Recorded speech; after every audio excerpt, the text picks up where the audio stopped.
Well, I'm happy to drink out of the well. At important occasions in my life, I like to go top shelf. If I'm a business owner going into a highly regulated industry, I think that's an important time in your life to also considering going top shelf. Welcome to Norris McLaughlin's Top Shelf Legal, a limited podcast series where we break down the hard stuff on beers, distilleries, breweries, and spirits. I'm your host, Ted Zeller, practice group leader of the liquor law group at Norris McLaughlin. In this episode, I'm going to talk about registering your beer for sale in Pennsylvania. Okay. If you are selling beer in Pennsylvania, it must be registered with the Pennsylvania Liquor Control Board's Malt Beverage Compliance Office. That is a process, and it's an annual renewal that you have to pay for registering your brands. It's very important that you register your brands. All retailers in the Commonwealth of Pennsylvania are subject to inspection by the Pennsylvania State Police Bureau of Liquor Control Enforcement. I might just refer to them as the Bureau. They're state police officers, and they can come into your premises and check out your tap handles, what's on your menu, and cross-reference it with the Pennsylvania Liquor Control Board records as to whether or not those beers have been registered. It's mandatory that you register it with the Pennsylvania Liquor Control Board, and it's a little bit of a process. It's not too difficult. Keep in mind, there's also the federal filing that you have to do, and I will talk about the federal COLA, which is simply short for Certificate of Label Approval, the TTB, and can have an impact on your Pennsylvania registration. All right. There's two different types of registration as far as the amount you have to pay, and there's two different types of registrations with how you're permitted to then sell your beer. Okay. I wrote change to the Malt Beverage Registration Law, it's probably about a decade ago now, that allows, and this is for the small brewers that are producing anything under 100 barrels for a specific brand annually, they can register up to 20 of those brands of beer annually for only $150 total. So all 20 beer brands cost only $150. All right, that's not a bad deal. For anything over 100 barrels, it's $75 per brand. Now, when I say brand, I mean a specific flavor that you're talking about. So, if you're producing 6-stole of your pale ale and you also have it in 19.2 new stadium cans and 12-ounce bottles, that is in 3 different brand registrations. You just pick one of the brands in the packages and you register it with the Pennsylvania Malt Beverage Compliance Office, and you just, as an attachment, and you can do it in simple block letters, add the other package sizes that are part of that brand. And again, if it's under 100 barrels of only you're producing for that, it's only part of the other 19 brands you can register together for a total of $150, which is a pretty good deal. If you are selling to a retail, you're selling to a wholesaler, you're selling to any distributor, meaning you're selling just beyond the 4 corners of your walls at your tap room, you also have to get a certificate of label approval from the federal government. And that's going to be part of their PONL, P-O-N-L system. That's part of the way you've got your brewer's notice to begin with. And you're going to want to go through a label approval process with them. I've talked before about processing times.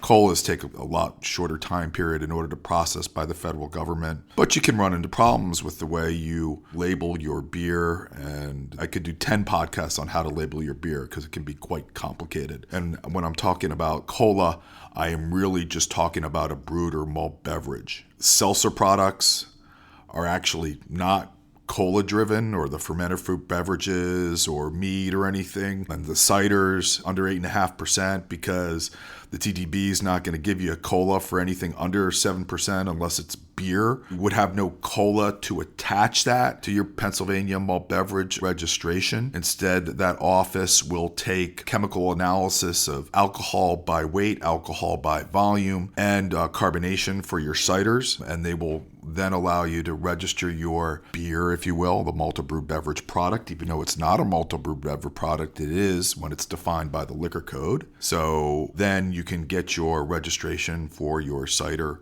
Seltzers need nutrient panels, and that's regulated by FDA, Food and Drug Administration of the United States. This is a very, very complicated field when you're talking about labeling your beer or any type of alcoholic beverage. Again, I'm focusing on the Pennsylvania registration, all right? And with the federal overtones. If you are not selling your beer outside of your four walls, the Malt Beverage Compliance Office has permitted folks with as simple as just block letters of your brewery name and the brand of the beer to register that, and you just request for on-premise only. Even though it's on-premise only, they still, the compliance office and the bureau still interprets that as allowing growlers to go. So if you actually have to-go sales to consumers, this all kind of traces back to what the federal requirement is, and the Pennsylvania Malt Beverage Compliance Officer, who has been there literally for decades, he's helped a lot the industry in the background. And this all boils down to some complicated concepts of impacting interstate commerce. Okay, so if a beer isn't crossing state lines, it's not impacting really interstate commerce. The federal government doesn't have an interest in regulating that as far as the certificate of label approval goes. So the registration you can get for on-premise consumption is really quite easy, but most times you're going to be registering it for the full amount that you're able to sell it to bars, restaurants, and the like. Now, except for the ciders, you don't need to provide any formula. Formulas are also a whole different item. If you're not making traditional beer or traditional type of beer, you're using artificial flavoring. And this comes in a lot with the alternative malt beverage brands that are out there and seltzers.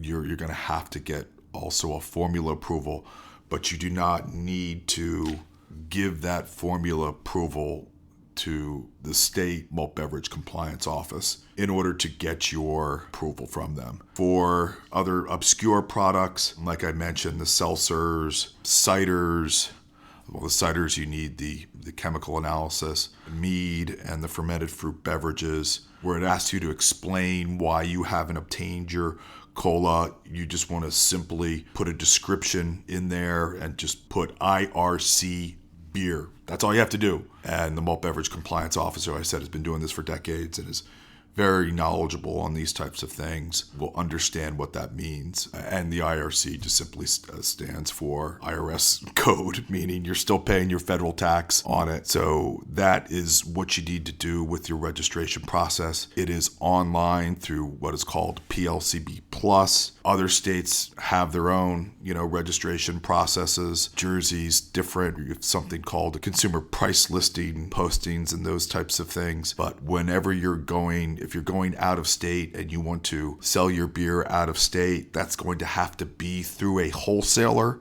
You're going to want to talk to your wholesale partner on exactly anything needs to be done to register your beer in the state. And certainly the second you're going across state lines, you're implicating those things like certificate of label approvals from the federal government. Also, I mentioned briefly about formulas. Just a heads up, regardless of whether you're selling your beer in your tap room only or not, you still might have to go through a formula approval. I had an instance where a small brewery only selling at its tap room a particular brand of beer and was advertising it on this new release on Facebook, and they got a cease and desist letter from the TTB enforcement about the beer because it had no formula approval, and the way the brewer was describing the beer indicated that it would need formula approval. Okay, so it's a little nuance between the federal and the state, Pennsylvania state guidance on registration, and a little bit of formula and labeling advice for you.